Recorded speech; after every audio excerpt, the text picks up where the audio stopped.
Hey everybody, this is Denny.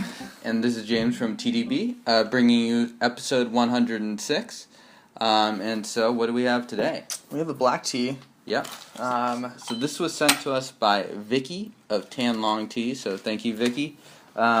She sent us a few teas, and her dad, I don't want to say he's a tea farmer, but he's very closely associated with the tea industry over there in Yunnan, which I think includes both pu'erhs, black teas, Yunnan blacks, obviously, and just in general, just making a whole mess of things.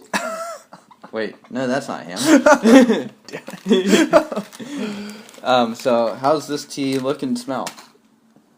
Nice looking leaf quality. Some of these are huge. Look at this.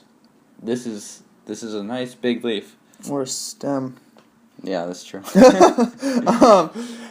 I had mentioned before the show that it's actually looks a little bit lighter than I'm used to for a lot of the very cooked black teas from the Yunnan. So the amount of roast that you'll see varies pretty heavily.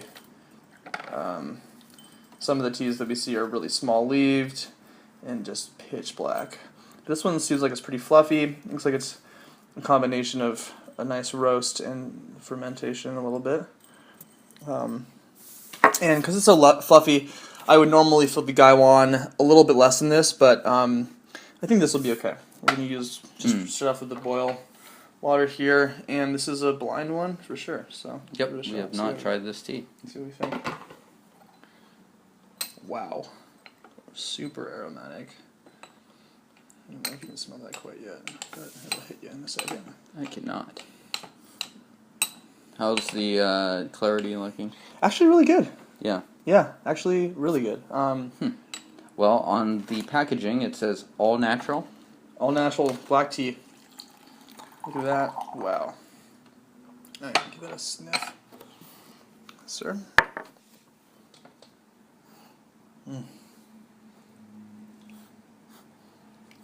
I've definitely smelt many similar teas. Yeah. I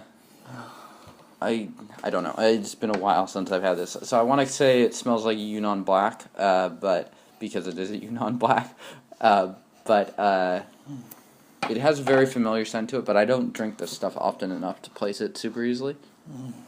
God, it smells incredible to me. The chahai has more of a peanut, nutty smell, and this just has kind of like, there's like deep, like roasted, savory smells to it. Doesn't smell that too much like the corn vibe that you get from some Yunnan blacks. Interesting. So, but it smells really good. Stoked on this, and let's hope that it's not too bitter because the leaves are really expanded in the gaiwan. Yeah. So what would you do if you accidentally added too many leaves? Would you pull them out or shorten the steep times? I probably would err on shortening the steep times as opposed to pulling out leaves. Got it. Yeah.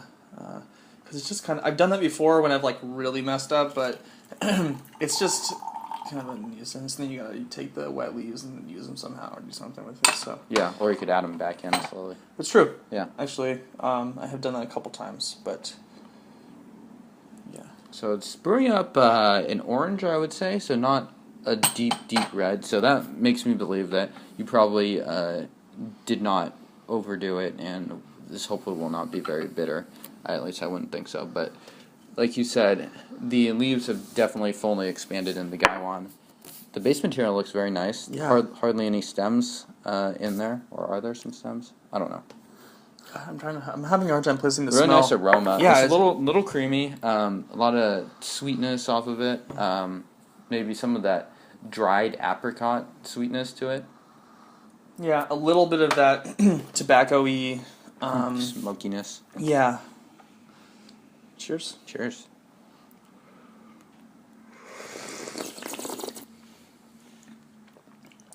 Really smooth texture. Like very velvety smooth. Yeah.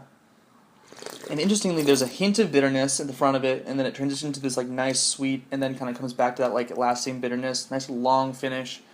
And it's light yet. And like you were saying, I think they had a like super smooth, light. You'll often get that kind of mouth puckering tannin vibe. And when I had the first sip of this and that bitterness hit me, I was expecting my mouth to immediately go and kind of like, pucker up a little bit, but none of that. It was totally like no tannins at all in this, but a little bit of bitterness, which is nice. It's actually kind of complex. Some cacao, I would say, chocolatey a little bit. Yeah, definitely. Actually, this kind of reminds me more of, and it could be somewhat off base here. It reminds me, good luck with that, more of Jinjun Mei than the Yunnanese blacks. Interesting. There's definitely not as much sweetness on this as I would expect normally. It actually the sweetness reminds me a little bit of a Wui Oolong sweetness. Yeah. Yeah, it's kind of, it has more of that background, very light sweetness to it. Yeah, and that's actually where Jinjun Mei is grown too, so there you go. That makes sense, yeah. Yeah. But like I said, I don't drink black teas very often, so it's a little bit tricky for me to place. And what have been your go-to black teas these days? I don't know if we've... Oh, man. I have just been making my way through that Allah Mountain black tea that I still have so much of. It's a 3-year-long trek for Danny. But I keep on re-upping. I also just haven't been drinking as much black tea recently. Oh, yeah? Yeah, so it's been mostly red pu'erh. And actually, it's been the weather, too, but oolong. Okay. Yeah, so drinking more green oolongs recently. So some of the stuff from previous years. Yeah. And if it doesn't surprise you guys, we have a lot of tea. It's very true. Yeah. And we aren't helped by the generous help of our vendor friends who are continuously sending us stuff. Oh man, this is really nice. It's a little bit more complex than I was expecting, honestly.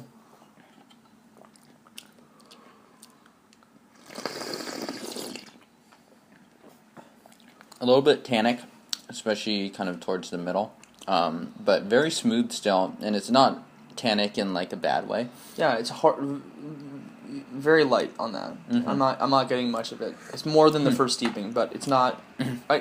Black teas seem to fit that tannic thing more than most other teas that I brew. And yeah, it's definitely there, but it's light. What do you think? So, how would you describe the sweetness on this? I don't think it's not super sweet, actually. No, not at all. But at the same point, there's enough in there to kind of keep you going. It's definitely not empty bitterness or anything like that. So it's kind of hard to say. I'd say the appeal of this tea, unlike a lot of teas, is not really the sweetness at all. It's more of just like the smoothness of its form. It's very aromatic as well. So yeah. I'm really enjoying this, and I think this is actually a little bit of a category bender for black teas because it doesn't have those really obvious corn sweet flavors. It doesn't have a really strong sweetness at all to it. It actually feels and comes off as a little bit light to me in the flavors of it, but the body is super solid. Yep. And it's smooth. And it's not super smoky like a lap song can be or anything like that. There's a little bit of tobacco smoke that Denny picked up on. I get a little bit of that, but not much. Yeah, I could definitely understand it being sort of like a tweener. Yeah, it's really tasty though. I'm enjoying this a lot, actually. I wonder, so given what we just talked about, when would you drink something like this? I mean, this is a pretty particular one. I don't know. That's a good question. Usually for me, my black teas and even my oolongs these days are the teas that I drink with friends. So left to my own devices, I'll usually turn to the pu'erh unless I'm doing some sort of report or whatever on a certain tea, but usually I'll turn to pu'erh. So it's interesting to consider the possibility of drinking a tea like this with friends, and I'm trying to think if like this would be really nice or something like a sweeter black tea would be more friendly. It'd certainly be an interesting contrast. Like if you had a friend over, you did one black tea that's more familiar, probably a little bit more obviously friendly, and then turning to something like this that has a really interesting form to it. I couldn't agree more. I think this is a tea that is not going to be the perfect tea for a first-time tea drinker. I think this would be a great tea to use in contrast to another black tea because it would really show the category a little bit better. And the other thing too is that just this tea is enough. It's light. It's subtle enough that I would bring this to a session with someone who I know likes tea and can kind of pick up on the complexity of this. Try to impress them. No. A tea for the late. No. Yeah, but well, I mean, frankly, though, this is an impressive tea in the sense that it's a little bit complex. It's got more than meets the eye. I think this would be a tea that would be easy to misbrew and to glance over without paying attention to it if you weren't like super focused in. Because it definitely is subtle. And honestly, the tea is rather bland at the start. Like, there's not much flavor, and it's more in how the flavors develop and the form of the tea, as I continuously state. Like, there's not that many flavors at the forefront, which is kind of odd for a black tea. Yeah. Really nice. It's now getting a little bit more into that general black tea category, a little bit more of the chocolatey vibe. Do you think that's how it will progress and kind of like deviate back to more of the generic category? I don't know. It's hard to say. Again, this tea, like our last tea, is also very light. So I wonder what it will be like through multiple steepings for a while. I just simply don't know. So, but this one is definitely unique. It has a little bit more vegetal stuff going on. So it reminds me of some of the raws that you brought onto the show that have been aged and have that tomato vine sort of vibe. Very subtle in this, but I really enjoy it. So yeah, absolutely. So where could someone find out more about tea? So check us out on TDB, tanlongtea.com. I don't know if it's .com, but Tanlong Search it on Google. Yeah, search it on Yahoo. Search it on Bing. Search it on your search engine of choice. Search it on your iPhone. On Yahoo? I don't know. Anyway. On Alta Vista. Yeah. Okay, so, and this is just their Yunnan all-natural black tea from wild-grown tea trees. For wild-grown tea that is just black tea. This is really, really a treat. So, and of course, tdb.org has a whole bunch of awesome information. I'm not at all affiliated. I just really like their stuff. Really good. Yeah, really attractive people that do that show. And so check us out on TDB. Subscribe to that, I think, over there if you haven't done that yet. We're releasing 3 videos a week as well as written content and a whole bunch more. Check us out there. And next time on episode 106. Or 100. This is episode 106. Is it? 107? Yeah. So we will see you guys then. Cheers. Cheers.